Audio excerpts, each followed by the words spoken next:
បាទសួស្តីបងប្អូនទាំងអស់គ្នាថ្ងៃនេះខ្ញុំមានមេរៀនថ្មីសម្រាប់បងប្អូនថ្នាក់ទី9បាទគឺមេរៀនទី6បំណែងចែកប្រេកង់អញ្ចឹងសួរថាយើងសិក្សាមេរៀននេះធ្វើអីអញ្ចឹងនៅពេលណាដែលយើងមានទិន្នន័យដែលវានៅរាយប៉ាយដែលធ្វើឲ្យយើងបាទពិបាកក្នុងការសិក្សាអញ្ចឹងគេក៏បង្កើតមេរៀននេះឡើងដើម្បីឲ្យយើងអាចងាយស្រួលក្នុងការសិក្សានៅបាទទិន្នន័យទាំងនោះអញ្ចឹងសម្រាប់មេរៀននេះក៏វាអត់មានអីពិបាកដែរយើងអាចកលេចទៅមើលឧទាហរណ៍តែម្ដងបានបាទឧទាហរណ៍ការសរសេរតាមដានបាទរបស់សិស្សក្នុងថ្នាក់រៀនមួយគ្រូបានស្រង់កំហុសអក្ខរាវិរុទ្ធរបស់សិស្សម្នាក់បានលទ្ធផលដោយខាងក្រោមនេះលទ្ធផលដែលសិស្ស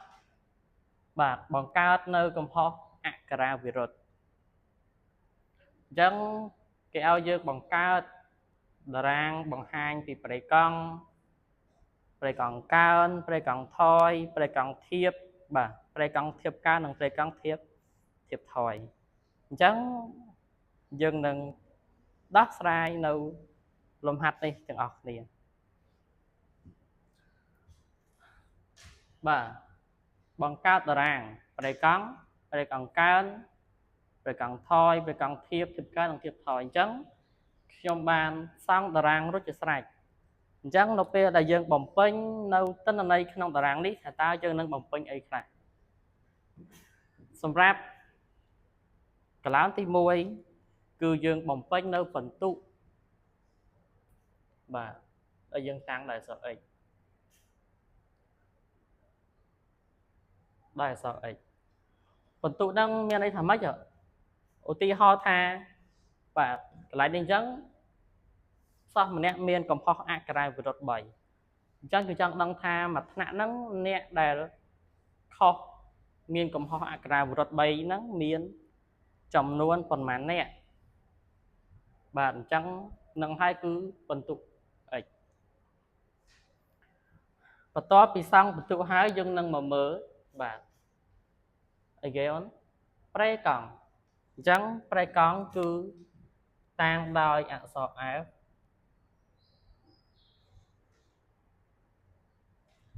បន្ទាប់ពីប្រេកង់កើនប្រេកង់កើនគឺយើងតាំងដោយអក្សរបាទ f ដូចគ្នាគ្រាន់តែវាមានសញ្ញាព្រួញទៅលើបាទចេញពីប្រេកង់កើនចូលទៅដល់ប្រេកង់ថយ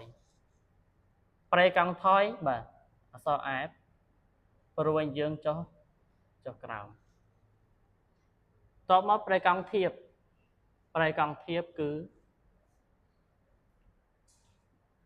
f ភាគរយធៀបកើនដូចគ្នាដែរគឺ f ភាគរយហើយសញ្ញាព្រួញទៅលើប្រេកង់ធៀបថយបាទ f ភាគរយសញ្ញាព្រួញចុះក្រោមតោះអញ្ចឹងយើងនឹងមកមើលថាតើបន្ទុក x ហ្នឹងមានអីគេខ្លះអញ្ចឹងអូនសង្កេតមើលក្នុងទិន្នន័យទាំងនេះបាទគឺមានតាំងពីលេខ1លេខ2លេខ3លេខ4លេខ5 6 7 8 9 10និងលេខ10អញ្ចឹងអាប្រភេទខុសគ្នានៃអក្ខរាវិរុទ្ធហ្នឹងគឺមានសិស្សបាទខុសអ្នកខ្លះខុស1ខ្លះខុស2រហូតដល់មានអ្នកខុសដល់10បាទអញ្ចឹងបន្ទុកយើងក៏អញ្ចឹងដែរគឺយើងនឹងដាក់1 2 3 6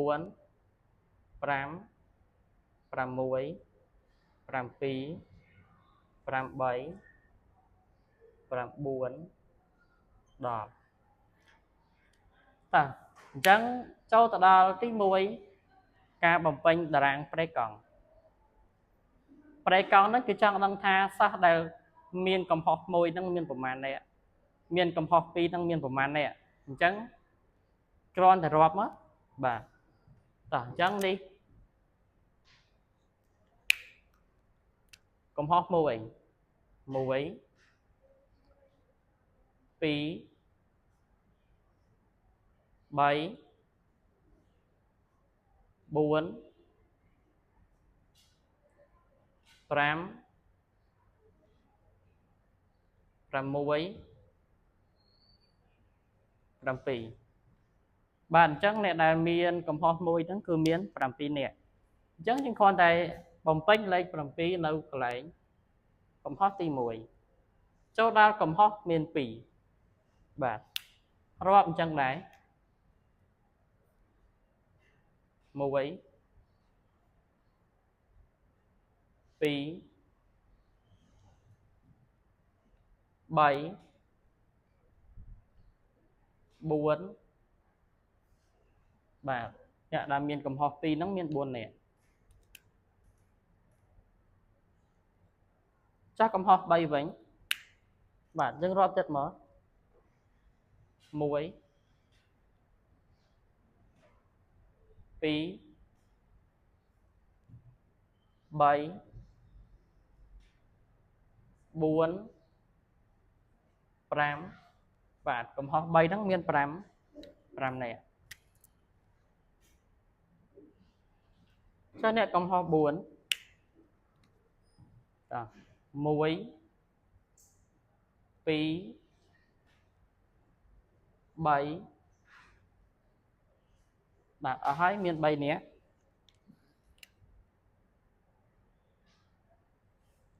nè đam miền cầm họp pram và chỗ thì mùi nó kiểu ọt miền tế chỗ thì phí muối phí bảy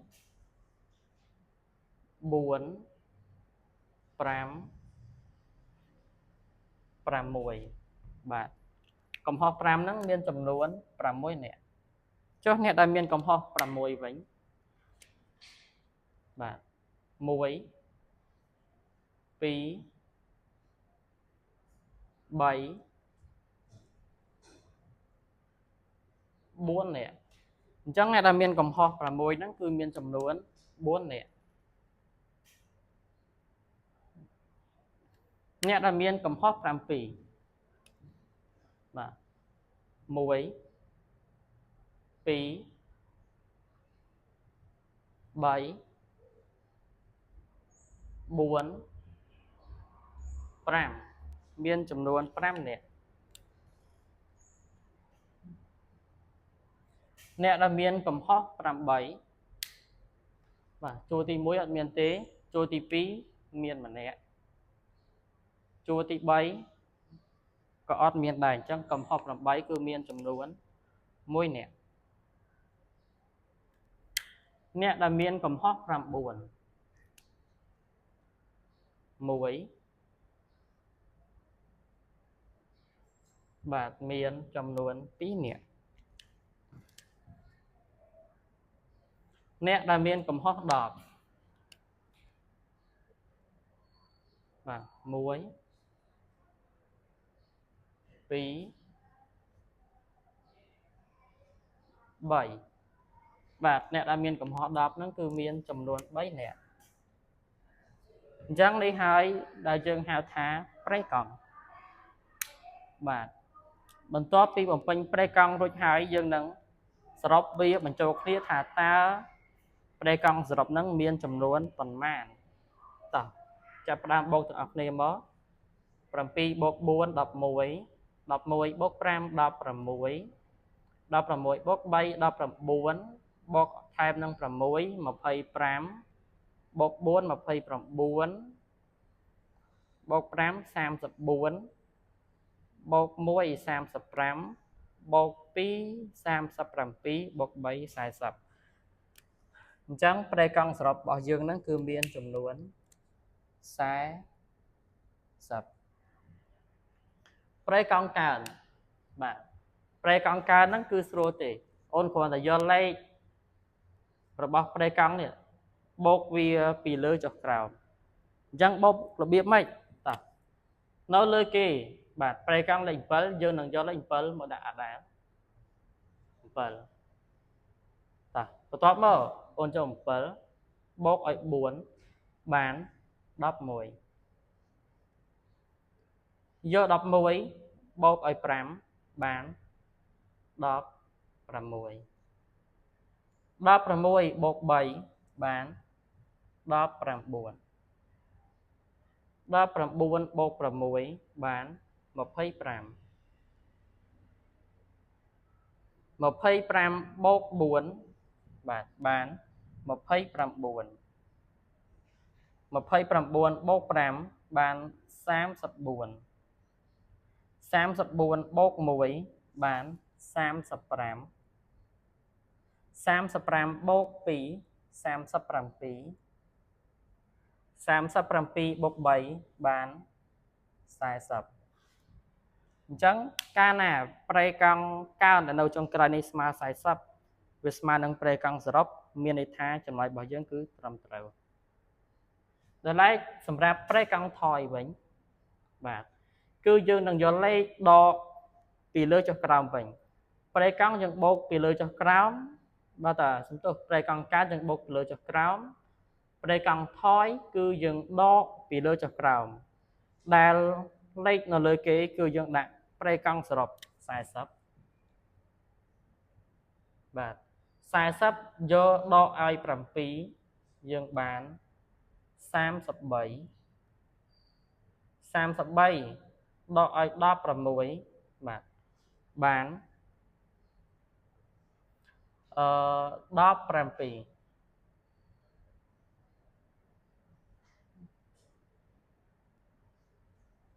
អូសំទោស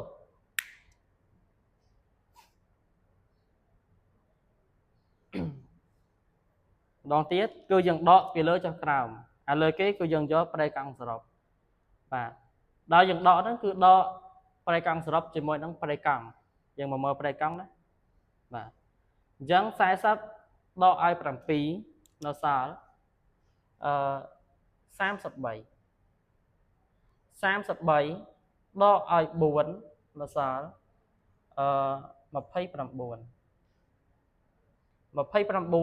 កឲ្យ5នៅសល់24 24ដក3នៅសល់21 21ដក6នៅសល់15 15ដក4នៅសល់11 11ដក5នៅសល់6 6ដក1នៅសល់5 5ដក2នៅសល់3បាទអញ្ចឹងនេះគឺជាប្រេកង់ថយឬក៏យើងមានមួយរបៀបទៀតគឺយើងបូកវាពីក្រោមទៅលើវិញអាក្រោមគេគឺយើងយកប្រេកង់ដែលនៅក្រោមគេយើងមកដាក់បាទបន្តមកយើងបូក3បូក2 5 5បូក1 6 6បូក5 11 11បូក4 15 15បូក6 21 21បូក3 24 24បូក5 29 29បូក4 33 33បូក7 40អញ្ចឹងយើងអាចគិតតាមរបៀបណាក៏បានដែរបាទសម្រាប់អាពីនេះគឺយើងមិនចាំបាច់ដាក់ប្រេកង់សរុបរបស់វាទេបន្តមកទៀតយើងចូលដល់ប្រេកង់ធៀបប្រេកង់ធៀប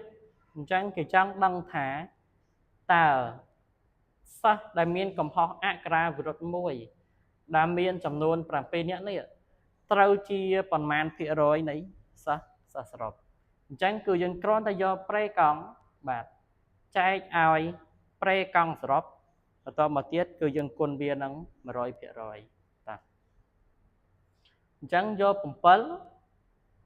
ចែក40 7ចែកឲ្យ40បាទ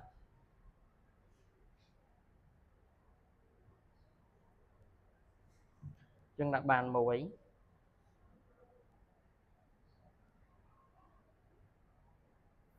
នៅសល់30ចែកអត់បានថែម0ដាក់បាន7បាន208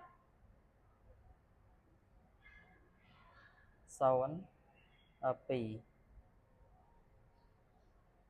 ថែម0ដាក់បាន5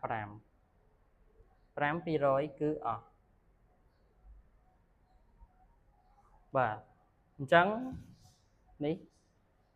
0.175 គុណនឹង100ទៀតមក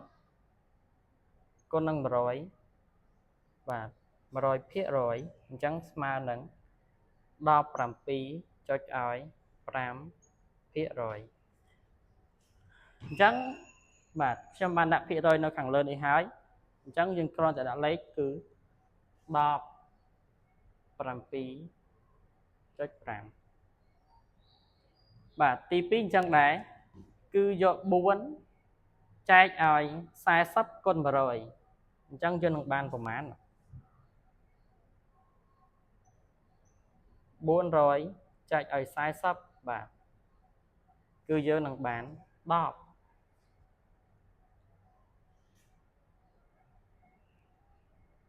បន្ទាប់មកទៀតកំហុសទី3យើងយក5ចែកឲ្យ40គុណ100អញ្ចឹងខ្ញុំនឹងបាន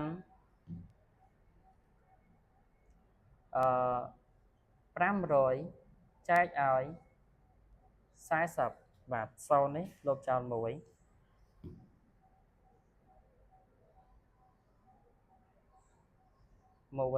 ទំនាក់0បាន2បាទ8នៅសល់2អញ្ចឹងគឺបាន 12.5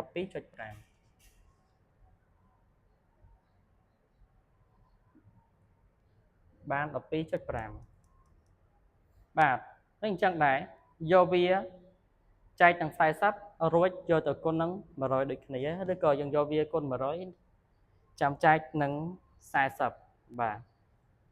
អញ្ចឹងគឺ300ចែកឲ្យ40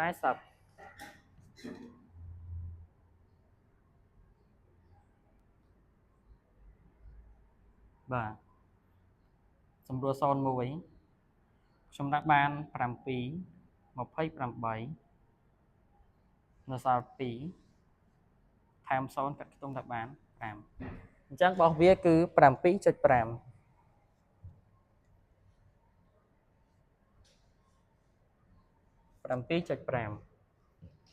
បាទអានេះ6ដូចគ្នាដែរគឺ600ចែកឲ្យ40បាទដាក់បាន1ដល់សល់2ថែម0ដាក់បាន5អញ្ចឹងគឺ15តោះ4បាទចឹងមានហើយគឺ10 5បាទនេះយើងមានហើយគឺ 12.5 តោះ1បាទចែកឲ្យ40គុណឲ្យ100អញ្ចឹងគឺយើងនឹងបាន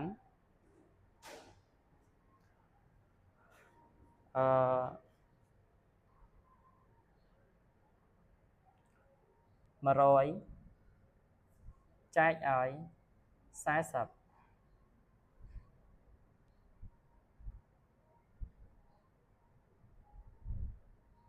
បាទគឺ 2.5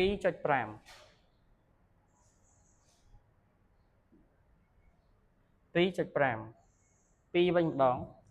យក2គុណឲ្យ100ចែក40ដែរអញ្ចឹងគឺនឹងបាន200ចែកឲ្យ40គឺយើងបាន 5%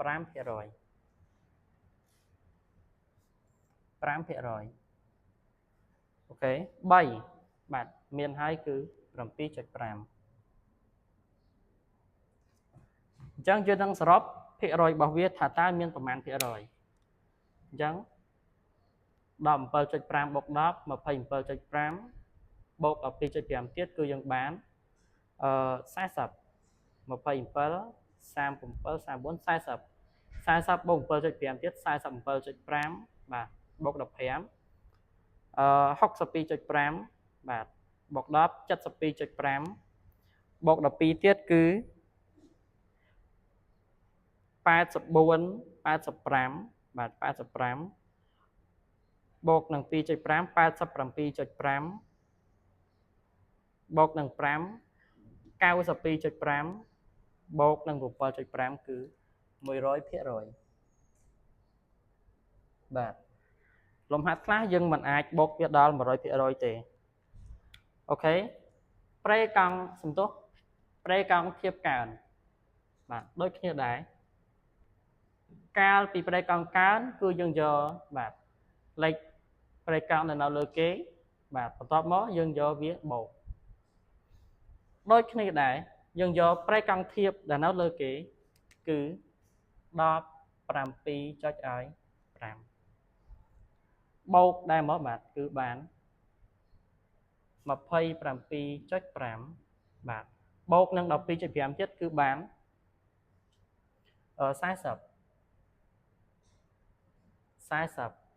បូក 7.5 គឺ 47.5បូកឲ្យ15 62.5បូក10បាន 72.5បូក 12.5 បាន85បូកនឹង 2.5 បាន 87.5បូកនឹង 5 បាន 92.5បូកនឹង 7.5 គឺយើងបាន 100% បាទដូចគ្នាត្រូវបាទធៀបថយវិញយើងអាចបូកពីក្រោមទៅលើឬក៏យើងយកអា100នេះដកពីលើចុះក្រោមក៏បានដែរឥឡូវខ្ញុំយកបូកពីក្រោមទៅលើយើងដាក់មកដំបូង 7.5 តមកយកវាបូកនឹង 5 បាន 12.5 បន្ទាប់មកទៀតបូកនឹង 2.5 ខ្ញុំបាន15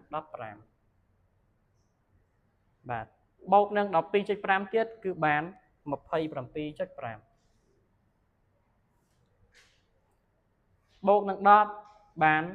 37.5 បូកនឹង 15 បាន 52.5 បាទបូកនឹង 7.5 គឺបាន 60បូកនឹង 12.5 បាន 72.5 បូកនឹង 10 បាន 82.5 បាទបូកនឹង 17.5 គឺបាន 100 បាទអញ្ចឹងអ្វីដែលយើងត្រូវផ្ទៀងផ្ទាត់កាលណាយើងរកប្រេកង់កើនដាច់ខាតត្រូវឲ្យអានៅខាងក្រោមគេនេះដូចទៅនឹងប្រេកង់សរុបកាលណាយើងរកប្រេកង់ថយបាទទី1អានេះដូចនឹងប្រេកង់សរុបទី2អានៅខាងក្រោមគេនេះត្រូវដូចគ្នាភាគរយក៏ដូចគ្នាដែរបាទភាគរយកើនដាច់ខាតត្រូវឲ្យអានេះវាស្មើនឹងអានេះដល់អាថយវិញបាទទី1យើងមាន100នេះដូចគ្នានិង 7.5 នេះក៏ត្រូវដូចគ្នាបាទអញ្ចឹងសម្រាប់ឧទាហរណ៍នេះដែរគឺខ្ញុំមានប៉ុណ្្នឹងទេបាទអរគុណ